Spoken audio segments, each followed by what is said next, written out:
Hello everyone, welcome back to my channel. আমি মন্দিরা from Shimla. আমি আবারও নিয়ে চলে এসেছি নতুন একটা ভিডিও আপনাদের সামনে। কেমন আছেন সবাই? আশা করছি সকলে খুব ভালো আছেন। আজকে আমাদের মানালিতে তৃতীয় দিন। তো এখন আমরা বারালাছা যাব। বারালাছা যাওয়ার জন্য আমরা রেডি হয়ে নিয়েছি। এই যে আমার মাম্মাও রেডি হয়ে নিয়েছে। চেক আউট করার আগে রুমটা আর একবার ভালো করে দেখিয়ে দিলাম। আমরা নিচে নেমে চলে এসেছি। সকাল সকাল বাইরের ওয়েদারটা কি ভালো লাগছে দেখতে। আমরা গাড়িতে উঠে গেলাম। চলুন এবার দুগ্গা দুগ্গা করে বারালাচার পথে এগিয়ে যাই। আমাকে যদি কেউ প্রশ্ন করে পাহাড় পছন্দ না সমুদ্র, আমার উত্তর হবে পাহাড়। হ্যাঁ, পাহাড় আমার ভীষণ পছন্দের।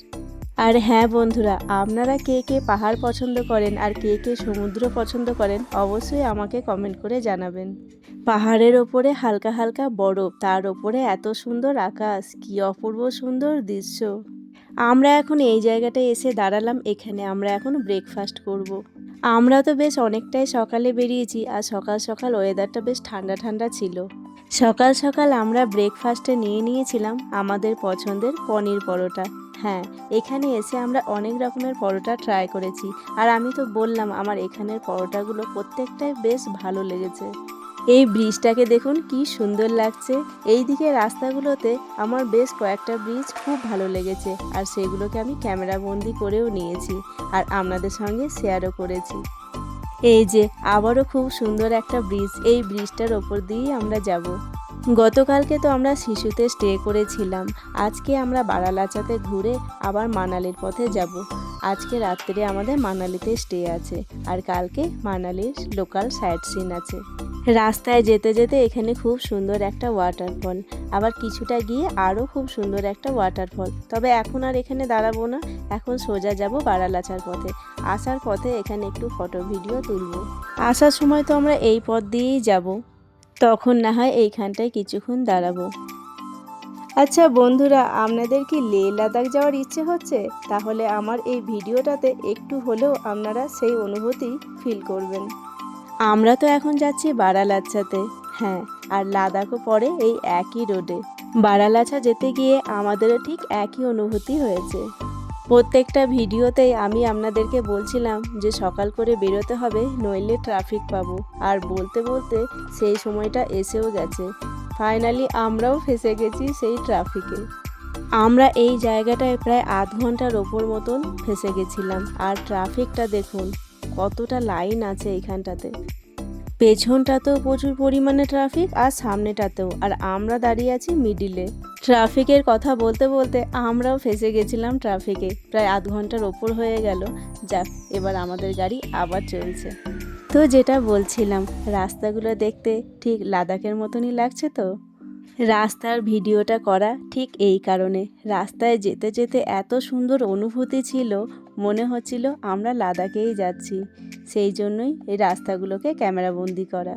আমরা তো ডাইরেক্ট মানালি থেকে বারালাচাতে আসছি না, আমরা তো গতকালকে শিশুতে স্টে করেছিলাম। আর শিশু থেকে বারালাচা বেশ অনেকটাই রাস্তা। তবে রাস্তাটা অনেকটা বেশি হলেও আপনাদের একটুও বিরক্ত লাগবে না। রাস্তার দু সাইডের এত সুন্দর ভিউ দেখলে বিরক্ত লাগা তো কোনো জায়গায় থাকে না। কি বন্ধুরা, ঠিক বললাম তো? এতক্ষণ যে রাস্তাগুলো দেখালাম সেগুলো তো সত্যিই ভীষণ সুন্দর, কিন্তু এরপরে যে রাস্তাগুলো দিয়ে যাব মনে হবে কোনো স্বপ্নপুরীতে চলে গেছি। আর আবারও খুব সুন্দর একটা ব্রিজ। আর আমরা সেই স্বপ্নপুরী রাস্তাতে ঢুকেও গেছি। কি বন্ধুরা, আমি কি কিছু ভুল বলেছিলাম? রাস্তাগুলো দেখে ঠিক এমনটাই অনুভূতি হচ্ছে না? রাস্তার মাঝখান দিয়ে আমরা যাচ্ছি আর আমাদের সাথে সাথে চলছে বরফে ঢাকা পাহাড়। কি বন্ধুরা, মনে হচ্ছে না কোনো স্বপ্নপুরীতে চলে গেছি? আমার তো ব্যক্তিগত অনুভূতি এটাই ছিল। আপনাদের এই রাস্তাগুলো কেমন লেগেছে কমেন্ট করতে একদম ভুলবেন না। বারালাচার ভিউ দেখে তো আপনাদের মন সত্যিই ভীষণ খুশি হয়ে যাবে। তবে বারালাচার রাস্তাগুলোও কিন্তু কম সুন্দর না। আর তাছাড়া বারালাচা রাস্তার ভিডিও করার আরও একটা কারণ আছে। অনেকের মনেই প্রশ্ন থাকে, বারালাচা তো যাব, অনেকেই হয়তো ছোট বাচ্চা নিয়ে আসতে চান বা অনেকে বয়স্ক বাবা মাকে নিয়ে আসতে চান। তো বারালাচা রাস্তাটা ঠিক কেমন? তো আমার মনে হয় তারাও এই ভিডিওটা দেখলে তার উত্তর পেয়ে যাবে। তো এই ক্ষেত্রে আমি বলবো বন্ধুরা, একদম ছোট বাচ্চা বা অনেক বয়স্ক বাবা মাকে এই জায়গায় না নিয়ে আসাটাই ঠিক। কারণ বারালাচা তো অনেকটা হাইটে আছে, যার কারণে একটু শ্বাসের প্রবলেম হতে পারে। বারালাচা তো মেন একটা ভিউ পয়েন্ট, আর বারালাচা ছাড়া এখানে আরও দুটো ভিউ পয়েন্ট আছে, সুরাজতাল আর দীপকতাল। সেটাও আমি আপনাদেরকে দেখাবো, তবে এই ভিডিওতে নয়, পরের ভিডিওতে, নইলে ভিডিওটা অনেকটা লম্বা হয়ে যাবে। এই দিকের বরফের রাস্তাগুলো দেখুন, বরফগুলো একদম সাদা ধপধপে। তার কারণ আমরা যেদিন মানালিতে এসে পৌঁছালাম সেদিনই বারালাচাতে স্নোফল হয়েছিল।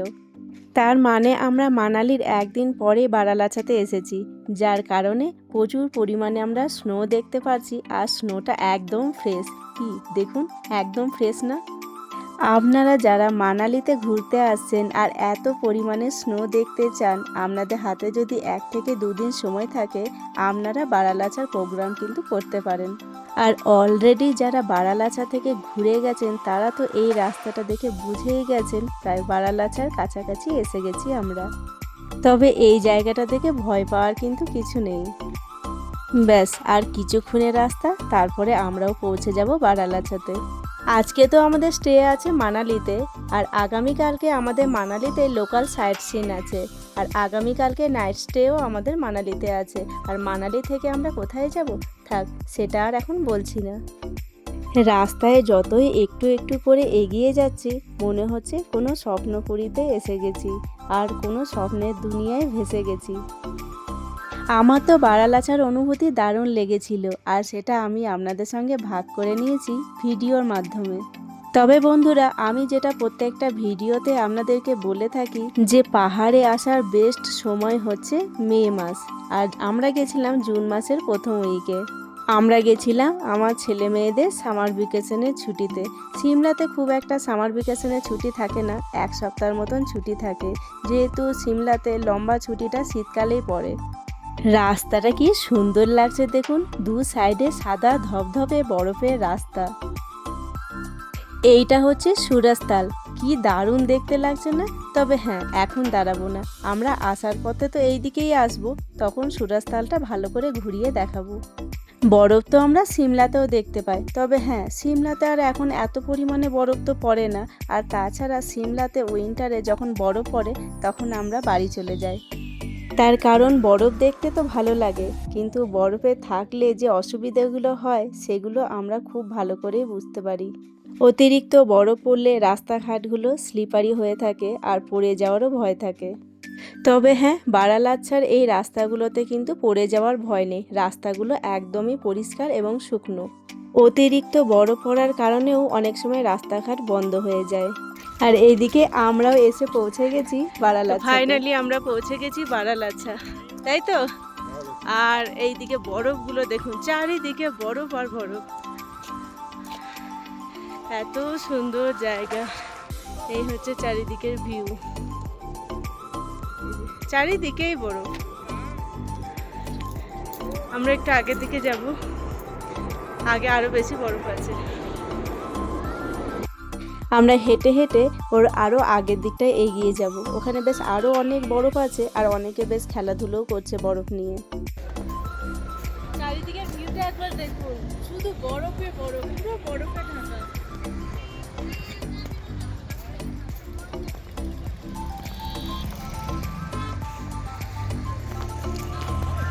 আর বন্ধুরা, আরও একটা ইম্পর্টেন্ট কথা আপনাদেরকে বলা হয়নি, আপনারা যারা স্নো অ্যাক্টিভিটি করার জন্য স্নো ড্রেস নিতে চান, বারালাচাতে কিন্তু স্নো ড্রেস পাওয়া যায় না।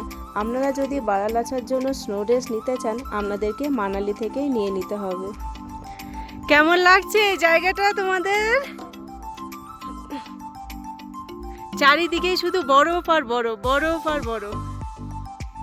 আমি তো বলবো আপনারা বারালাচাতে একবার অবশ্যই আসুন, খুব সুন্দর জায়গা। যারা বরফ দেখতে ভালোবাসেন, যারা পাহাড় পছন্দ করেন, যারা বরফ দেখতে ভালোবাসেন, তাদের জন্য কিন্তু খুব সুন্দর জায়গা। এত বরফ পড়ে আছে না, আপনাদের মন খুশি হয়ে যাবে। একটু শ্বাসের প্রবলেম তো হচ্ছে, এই দিকটাতে একটু শ্বাসের প্রবলেম হয়, তো এমন কিছু অসুবিধা নেই। বাকি দেখুন, চারিদিকে দৃশ্যটা দেখুন, ছবির মতন সুন্দর। এই জায়গাটায় এলে না মন পুরো খুশি হয়ে যাবে, এত অপূর্ব সুন্দর লাগছে এই জায়গাটা, খুব ভালো লাগলো। প্রচুর পরিমাণে বরফ আছে, প্রচুর বরফ। আমার পেছনের দিকে কত বরফ আছে। ঠান্ডা খুব একটা একদমই নেই, আমার ড্রেস দেখেই বুঝতে পারছেন একদমই ঠান্ডা নেই। স্টাইলের জন্য জ্যাকেট পরিনি তা নয়, ঠান্ডাই নেই খুব একটা। আর আপনারা যদি স্নো অ্যাক্টিভিটি করতে চান, মানে স্নো নিয়ে খেলাধুলো করেন, তবে স্নো ড্রেস অবশ্যই নেবেন, নইলে বরফে তো ভিজে যাওয়ার সম্ভাবনা আছে। এবার বন্ধুরা, আপনাদের মনে হয়তো এই প্রশ্নটা আসতে পারে যে এত পরিমাণে বরফ রয়েছে তবু বলছে ঠান্ডা নেই।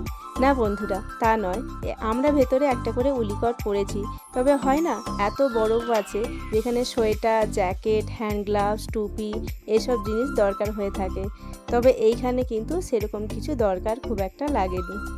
সকালবেলায় যখন আমরা বেরিয়েছিলাম তখন কিন্তু আমরা একটা করে জ্যাকেট পরেছিলাম, তখন বেশ হালকা হালকা ঠান্ডা লাগছিল। আর এখন এখানে এসে কিন্তু সেই ঠান্ডাটা আর লাগছে না। তার আরও একটা কারণ হচ্ছে এখানে খুব সুন্দর রোদ উঠেছে আর হাওয়া একদমই ছিল না, যার কারণে হয়তো ঠান্ডাটা খুব একটা লাগছিল না। এই জায়গাটায় খুব সুন্দর একটা সেলফি পয়েন্ট বানানো আছে। এই জায়গাটায় আরও বেশি সুন্দর লাগার কারণ হচ্ছে রোদ, এত ভালো রোদ উঠেছিল যার জন্য বেশি সুন্দর লাগছিল, আর ঠান্ডাটাও অনেকটাই কম লাগছিল। আর হ্যাঁ, আপনারা যদি এই জায়গাটায় ঘুরতে আসেন অবশ্যই সঙ্গে জ্যাকেট আর টুপি সঙ্গে রাখবেন, কারণ আমাদের হয়তো ঠান্ডা লাগেনি, কিন্তু আপনারা যখন এলেন হয়তো ঠান্ডা লাগতেও পারে, কারণ যেহেতু আমরা সিমলাতেই থাকি হয়তো সেই কারণেও ঠান্ডা কম লাগতে পারে। ও এই দিকের ভিউটা একবার দেখুন, ও এই দিকের ভিউটা দারুণ, অসাম। কত বরফ দেখুন, আর এখানে সবাই বিভিন্ন রকমের অ্যাক্টিভিটি করছে। চলুন তাহলে আগে যাই। ছেলে বলছে মা ওই দিকটাতে চলো, ওইদিকে বেশ অনেক লোকজন রয়েছে, তাই ভাবছি কোন রাস্তাটা দিয়ে যাব।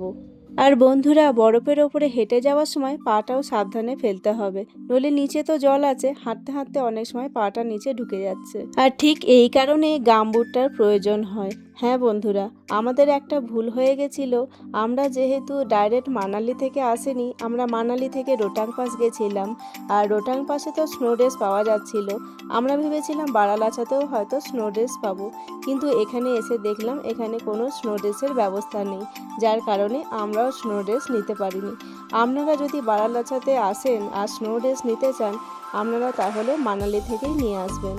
তবে হ্যাঁ, এখানে স্নো ড্রেসের ব্যবস্থা না থাকলেও এখানে টুকটাক খাবার দাবার আপনারা পেয়ে যাবেন। স্নো ড্রেসটা নিতে পারিনি ঠিকই, তবে বরফের মধ্যে আনন্দ মজা করতে কিন্তু একটুও কমতি ছিল না। ছেলে মেয়েরাও খুব ভালোভাবে আনন্দ মজা করেছে, আর আমরাও খুব ভালোভাবে আনন্দ করেছি। বেশ অনেকটা সময়ই কাটালাম এই জায়গাটাতে। তবে এবার এখান থেকে আমরা বেরিয়ে যাব। এরপরে আমরা এখান থেকে যাব হচ্ছে সুরাজতাল, তারপরে যাব হচ্ছে আমরা দীপকতাল।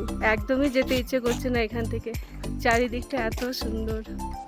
আমরা বেরিয়েও পড়েছি, পরবর্তী ভিডিওতে আপনাদের সঙ্গে দেখা হচ্ছে সুরাজতালে। ভিডিওটাও তাহলে এখানেই শেষ করলাম। আমার আজকের ভিডিও আপনাদের কেমন লাগলো অবশ্যই কমেন্ট করে জানাবেন। ভালো লাগলে লাইক, শেয়ার, সাবস্ক্রাইব করে দেবেন। দেখা হচ্ছে পরের একটা ভিডিওতে, ততক্ষণের জন্য সবাই ভালো থাকবেন।